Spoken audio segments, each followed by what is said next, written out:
बाबा साहब डॉक्टर भीमराव अंबेडकर जी के कुछ प्रेरक विचार। मैं एक समाज की प्रगति को उस समाज की महिलाओं की प्रगति से आंकता हूँ। जीवन लंबा होने के बजाय महान होना चाहिए। जो झुक सकता है वो झुका भी सकता है। ज्ञान हर व्यक्ति के जीवन का आधार है। मुझे वह धर्म पसंद है जो स्वतंत्रता, समानता और बंधुत्व सिखाता है। जो कौम अपना इतिहास नहीं जानती है वह कौम कभी अपना इतिहास नहीं बना सकती है। न्याय हमेशा समानता के विचार को पैदा करता है। उदासीनता सबसे खतरनाक बीमारी है जो लोगों को प्रभावित कर सकती है। शिक्षित करो, संगठित करो, संघर्ष करो। धर्म मनुष्य के लिए है, न कि मनुष्य धर्म के लिए। संविधान केवल वकीलों का दस्तावेज नहीं है, बल्कि जीवन जीने का एक माध्यम है। स्वाद को बदला जा सकता है, लेकिन जहर को अमृत में नहीं बदल सकते। हम सबसे पहले और अंत में भारतीय हैं। भाग्य में विश्वास रखने के बजाय अपनी शक्ति और कर्म में विश्वास रखना चाहिए।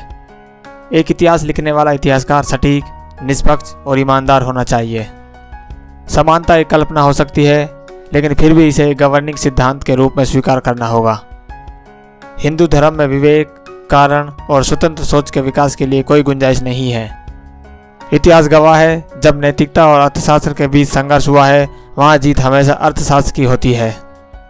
एक महान आदमी एक प्रतिष्ठित आदमी से इस तरह अलग होता है कि वह समाज का नौकर बनने को तैयार रहता है।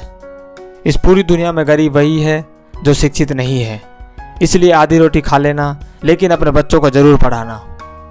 बुद्धि का विकास मानव के अस्तित्व का अंतिम लक्ष्य होना चाहिए। शिक्षा वो शेरनी का दूध है, जो पीता है वो दहाड़ता है। देश के विकास के लिए नौजवानों को आगे आना चाहिए। मन की स्वतंत्रता ही असली स्वतंत्रता है। अच्छा दिखने के लिए नहीं, बल्कि अच्छा बनने के लिए जियो।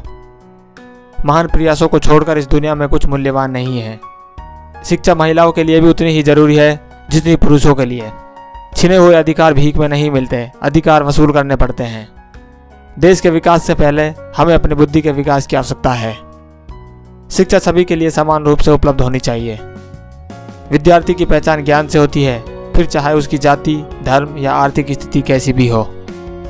शिक्षा एक ऐसा साधन है जो लोगों को उनके अधिकारों और कर्तव्यों के प्रति जागरूक बनाता है। विद्यार्थियों को मिलने वाली शिक्षा व्यवहारिक और उपयोगी होनी चाहिए। शिक्षा का यही महत्व है कि वह समाज हित में हमेशा प्रयासरत रहती है, ताकि एक सभ्य समाज का निर्माण हो सके। शिक्षा हमेशा धर्मनिरपेक्ष होनी चाहिए। मेरी प्रशंसा और जय जयकार करने से अच्छा है मेरे दिखाए गए मार्ग पर चलें। ज्ञानी लोग किताबों की पूजा करते हैं, जबकि अज्ञानी लोग पत्थरों की पूजा करते हैं। जो व्यक्ति अपनी मौत को हमेशा याद रखता है वह सदा अच्छे कार्य में लगा रहता है। स्वतंत्रता का अर्थ साहस है, और साहस एक पार्टी में व्यक्तियों के संयोजन से पैदा होता है।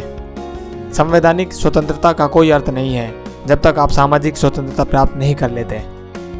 राजनीति में हिस्सा न लेने का सबसे बड़ा नुकसान यह है कि अयोग्य व्यक्ति आप पर शासन करने लगते हैं। जो धर्म जन्म से एक को श्रेष्ठ और दूसरे को नीच बताए वह धर्म नहीं, गुलाम बनाए रखने का षड्यंत्र है।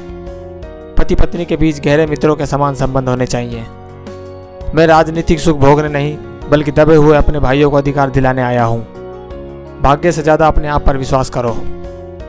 मंदिर जाने वाले लोगों की लंबी कतारें जिस दिन पुस्तकालय की ओर जाने लगेंगी, उस दिन मेरे देश को महाशक्ति बनने से कोई नहीं रोक पाएगा। एक विचार को प्रसार की उतनी ही आवश्यकता होती है जितनी कि एक पौधे को पानी की आवश्यकता होती है, नहीं तो दोनों मुरझाएंगे और मर जाएंगे।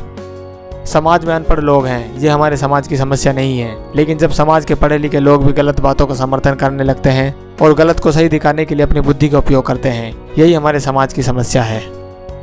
यह स्वतंत्रता हमें अपनी सामाजिक व्यवस्था को सुधारने के लिए मिली है, जो असमानता, भेदभाव और अन्य चीज़ों से भरी हुई है, जो हमारे मौलिक अधिकारों के साथ संघर्ष करती है। बाबा साहब के इस प्रेरक विचार कैसे लगे, अपनी राय कमेंट कीजिए और इन प्रेरक विचारों को अपने सगे संबंधियों तक जरूर पहुँचाएं। जय भीम।